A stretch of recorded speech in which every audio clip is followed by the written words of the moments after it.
गयो उसाले national safe motherhood day भनेको चाहिँ अब आमाहरूलाई अब एउटा प्रेग्नेन्सीदेखिको होइन नानी भइसकिसकेर चाहिँ कस्तो केयरहरू दिनुपर्छ हेल्थबाट हो त्यस्तोहरू चाहिँ आज चाहिँ अवेरनेस गराउने हो नि त होइन के पाउँछ तपाईँहरूले फेसिलिटी त्यो भन्ने दिनु नि त आज होइन उषा दिदीलाई भन्नु यसो भन्दै होइन अब नानी भइसकेपछि होइन फ्यामिली प्लानिङ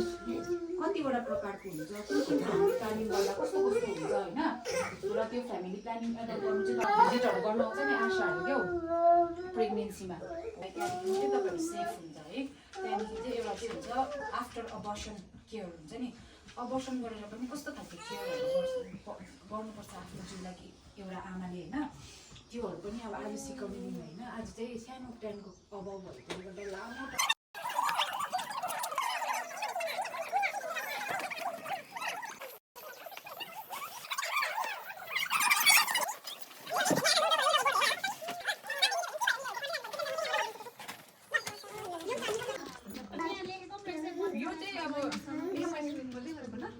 यो चाहिँ अब प्रेग्नेन्ट जब हामी एउटा आमा कन्सिभ हुन्छ होइन कन्सिभ हुनुभएपछि चाहिँ त्यहाँदेखि चाहिँ उनीहरूले चाहिँ के गर्यो भने चाहिँ उसको हेल्थ राम्रो डेभलपमेन्टमा जान्छ हो र के गर्यो भने चाहिँ उसको त्यो हेल्थ चाहिँ बिग्रेर जान्छ हुन्छ नि उसको चाहिँ हेल्थमा अलिकति घाचामुचुक भएर जान्छ भने चाहिँ यसमा यो साँप चाहिँ घाचामुचुक हो है यो सिडी चाहिँ तपाईँको इम्प्रुभमेन्टमा लान्छ तपाईँलाई ल त्यही हो गेमको चाहिँ सानो लुडो खेलेको छ त होला नि जस्तै एकजना गोटी बसिदिनुहोस् न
समयमा इन्जेक्सन नलगाएकोले गर्दा झर्यो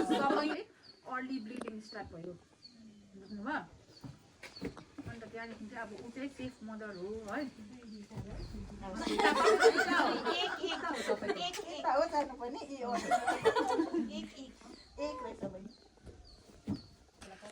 तपाईँले पुरा ढिलो गर्नु भएको यस्तो तपाईँको त पुरा डेटहरू पनि उयो भइसकिसकेछ रेफरल भयो तपाईँ चाहिँ हस्पिटलमा रेफरल भयो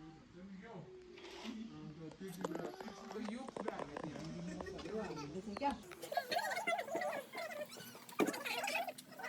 समयमा खानु खानुभयो दबाई